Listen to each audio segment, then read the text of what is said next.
আসসালামু আলাইকুম প্রিয় দর্শক, কেমন আছেন সবাই? আশা করি আলহামদুলিল্লাহ সকলেই ভালো আছেন। আজকে আমি যে রাষ্ট্র নিয়ে কথা বলবো, সেই রাষ্ট্র খুবই চমৎকার এবং ভালো এবং সবচাইতে সহজ শর্তে আপনার কাগজ দিয়ে থাকে। সেখানে যদি আপনি মোটামুটি বৈধ বা অবৈধভাবে সেখানে পৌঁছাতে পারেন, তাহলে ৩ মাসে আপনাকে অস্থায়ী, পরে স্থায়ী কাগজপত্র দিবে। ৫ বছর থাকলে আপনাকে বা ৭ বছর থাকলে আপনাকে পাসপোর্ট দিয়ে দেবে। সেই পাসপোর্ট নিয়ে আপনি চাইলে যুক্তরাজ্যেও যেতে পারবেন এবং সেখানে সেটেল হতে পারবেন। আর একটা কথা বলে রাখি, এই যে আপনার সিলেটি ভাইয়েরা যারা বেশিরভাগই লন্ডন থাকে, তার বেশিরভাগ মানুষগুলাই এই পর্তুগাল থেকেই লন্ডনে গিয়েছে। আপনাদের এই তথ্যটা দিয়ে রাখি, কারণ আমি সিলেটি ভাইয়ের কাছে জিজ্ঞাসা করছিলাম যে ভাই, এত মানুষ কিভাবে আপনারা এই লন্ডনে গেলেন? এটা তো সম্ভব না। পরে সে বলল আর কি, যে আপনার পর্তুগাল থেকেই বেশিরভাগ মানুষ আপনার সেখানকার লাল পাসপোর্ট নিয়ে তারপরে লন্ডনে তারা সেটেল হয়েছে। যাই হোক, সেটা আর কোনো দেশ নয়, সেটা পর্তুগাল। অলরেডি আপনার জেনে গেছে। যদি আপনার সামর্থ্য থাকে এবং অ্যাবিলিটি থাকে, তাহলে বলবো যে পর্তুগালে যান এই মুহূর্তে। কেননা সবসময় আপনার ইউরোপের দরজা খোলা থাকে না, বৈধ বা অবৈধ। আমি বৈধটাই আপনাকে সাপোর্ট করব, অবৈধটা আমি সাপোর্ট করি না। কেননা অবৈধ একটা মানুষ সেখানে থাকলে কাগজপত্রর যে একটা সমস্যা, তার যদি ফ্যামিলি থাকে তাহলে সমস্যা। তাই বলবো বৈধভাবে বর্তমানে আপনার পর্তুগালে হিউজ পরিমাণ লোক নিচ্ছে।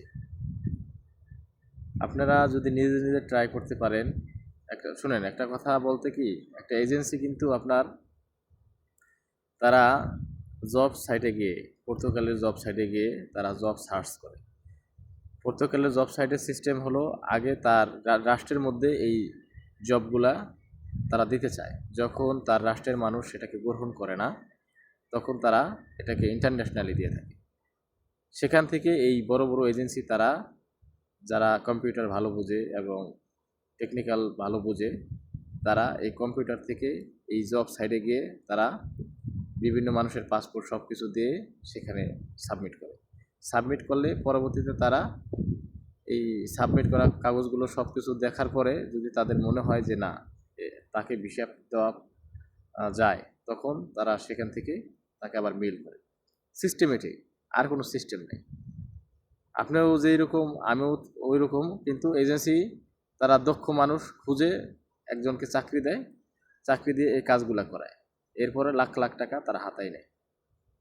যারা শিক্ষিত যুবক, আমি অনেকের সাথেই কথা বলেছি, কিছু মানুষ আছে আমার আত্মীয় স্বজনের মধ্যেও আছে, যারা নিজেরাই আইএল টেস্ট করে পর্তুগালে গেছে এবং নিজেরাই চেষ্টা করে আপনার বিভিন্ন ওয়ার্ক পারমিট এনে তারপরে গেছে। কিন্তু তারা একটু চৌকুশ, মানে তারা মোটামুটি ইংলিশটা ভালো বোঝে এবং কম্পিউটার ভালো বোঝে। আমার ভিডিও যারা দেখেন, বেশিরভাগ মানুষ আপনার মূর্খ না, শিক্ষিত লোকও আছেন, সব পদের লোকই আছে। যারা বুঝেন না, যারা বুঝে তার কাছে যাবেন, যে বুঝেন সে আবেদন করেন। আবেদন করলে তার ক্ষতি নাই, আপনার টাকা পয়সা লাগবে না। যদি হয়ে যায়, আজকেও দেখলাম আপনার নিউজে, আপনারা দেখে থাকবেন, যে এয়ারপোর্টের সামনে কিছু লোক দাঁড়িয়ে থাকে, আপনার মাউথ ঠাউথ নিয়ে সব কিছু নিয়ে দাঁড়িয়ে থাকে এবং বিভিন্ন মানুষের কাছ থেকে জানে যে ভাই আপনি কোথা থেকে আসলেন বা কীভাবে যাইতেছেন। আমি আজকেও একটা ভিডিও দেখলাম যে সে নিজে নিজে অ্যাপ্লাই করে পর্তুগালে যাচ্ছে। বর্তমানে হিউজ পরিমাণ ভিসা দিচ্ছে পর্তুগাল। যদি সম্ভব হয় তাহলে নিজে নিজে ট্রাই করেন। নিজে নিজে ওয়ার্ক পারমিট যদি একটা আপনি নিশ্চিত করতে পারেন, তাহলে কিন্তু আপনি পর্তুগালে যেতে পারবেন খুব অল্প টাকার মধ্যে। বর্তমানে কিন্তু ইন্ডিয়ার ভিসা খুলে দিয়েছে, আপনার মেডিকেল বলেন এবং ট্যুরিস্ট বলেন, দুটোই কিন্তু খুলে দিয়েছে। তো সুতরাং আপনারা অনায়াসে আপনার ইন্ডিয়া যেতে পারবেন, এম্বাসি ফেস করতে পারবেন, কোনো সমস্যা নাই। তাই বলবো, যাদের ইউরোপ যাওয়ার ইচ্ছা তারা এখনই লেগে পড়েন, ঘুমিয়ে থাকলে হবে না ভাই। আমরা চাই প্রত্যেকটা লোক আপনার ফাইনান্সিয়ালভাবে ফ্রিডম হোক এবং সে জাতির জন্য কাজ করুক, দেশের জন্য কাজ করুক, দেশকে অনেক ভালোবাসি। যদিও আমি দেশকে কিছু দিতে পারি না, যদি আমার একটা কথায় কোনো ভাই যদি ফাইনান্সিয়ালভাবে ফ্রিডম হয়, আর সেজন্য দেশের জন্য কাজ করে, তাহলে এটাই আমার বড় পাওয়া। তাই বলবো, যদি আপনার ইচ্ছা শক্তি থাকে তাহলে কিন্তু আপনার দ্বারাই হবে, আপনাকে দিয়েই হবে, চাইলেই হয়, চাইতে হয়। আর আরেকটা আপনার ইকোসেট নিয়ে কথা বলবো, কয়েকটা রাষ্ট্র নিয়ে কথা বলবো, সেটা সিরিজ আকারে ইনশাল্লাহ দেওয়ার চেষ্টা করব। আরেকটা আছে আপনার মাল্টা। মাল্টাও যদি আপনি ওয়ার্ক পারমিটে যেতে পারেন, 5 বছর সেখানে স্টে করতে পারেন, তাহলে মোটামুটি নাগরিকত্ব কিন্তু পেতে পারেন। আরেকটা আছে সুইডেন। সুইডেনের মতো যদি আপনি স্টুডেন্ট বিষয়ে যান আর সেখানে গিয়ে যদি মোটামুটি আপনার ম্যাকটা একটু বাড়িয়ে যদি মোটামুটি 5 বছর স্টে করতে পারেন, তাহলে কিন্তু সেখানেও আপনি নাগরিকত্ব পাবেন। এই সিস্টেম বা এই সাবজেক্টগুলো নিয়ে আমি পরবর্তীতে কথা বলতে চাই, ইকোসেট আকারে দিব। আপনারা যারা আমাকে ফলো করেন তারা অবশ্যই দেখতে পাবেন। এরপরে আছে আপনার নরওয়ে কিন্তু 2015 সালে মোটামুটি আপনার খুব হার্ড ছিল, কিন্তু বর্তমানে প্রেক্ষাপটে তারা একটু মানুষের জন্য শিথিল হয়েছে এবং অধিবাসীদের জন্য মোটামুটি একটু সহজ করেছে। তো কয়টা গেল? মাল্টা গেল, সুইডেন গেল, নরওয়ে গেল। আর একটা আছে আপনার যুক্তরাজ্যে কিন্তু এটা হলো স্বপ্নের দেশ।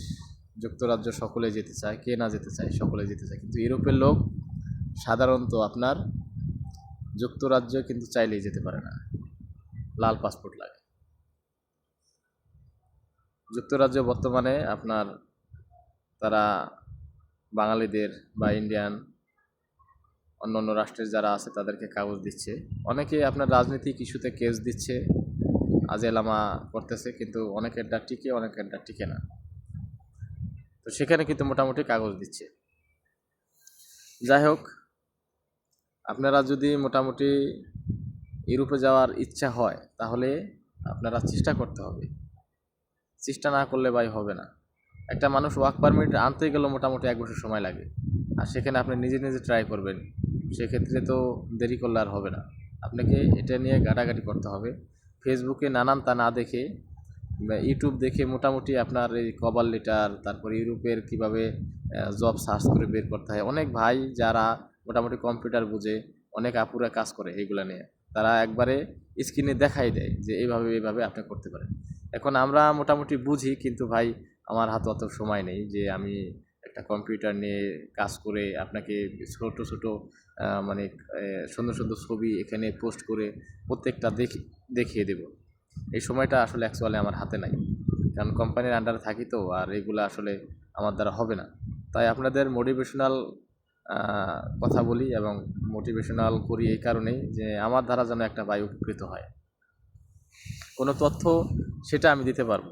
বর্তমানে তথ্য আনার জন্য আপনার বিভিন্ন রাষ্ট্রে যাওয়ার প্রয়োজন হয় না, আপনি মোবাইল থেকে যদি একটু সচেতন হন তাহলে যে কোনো রাষ্ট্রের আপনি তথ্য আনতে পারবেন এবং সঠিক তথ্যই আনতে পারবেন।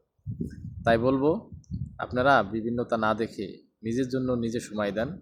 ইউরোপে কীভাবে যাওয়া যায়, কীভাবে কভার লেটার তৈরি করা যায়, কীভাবে সেখানে আপনার একটা ওয়ার্ক পারমিটের ব্যবস্থা করা যায়। যদি ওয়ার্ক পারমিট মোটামুটি আনতে পারেন, আপনার কিন্তু বেশি টাকা লাগবে না, 1,00,000 টাকা, 2 লাখ 3 লাখ টাকার মধ্যে, আরও কম লাগতে পারে।